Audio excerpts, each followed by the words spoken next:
Get ready to transform your Minecraft world into a breathtakingly realistic masterpiece with Chocapik13 shaders. First things first, you'll need OptiFine. If you don't have it installed, search for OptiFine download and get the latest stable version for your Minecraft release. Once downloaded, run the installer and click the install button. This mod is crucial for shaders to work.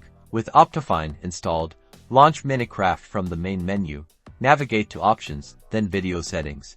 In the Video Settings, you'll see a new option called Shaders. Click on it. This will open the Shaders menu. Now, you need to find your Shaders folder. Click the Shaders folder button.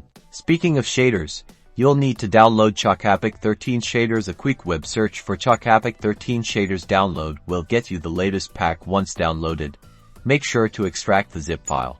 Now, all you need to do is drag that extracted Chocapik13 shaders folder directly into the Open Shaders folder window. Head back into Minecraft, and you should now see Chocapik13 shaders listed. Click on it to select it. And just like that, your Minecraft world is now infused with incredible visual enhancements. Experience dynamic lighting that reacts to your movements, foliage that sways in the wind, crystal clear water reflecting the sky, and shadows that add depth and realism. Your adventures will never look the same.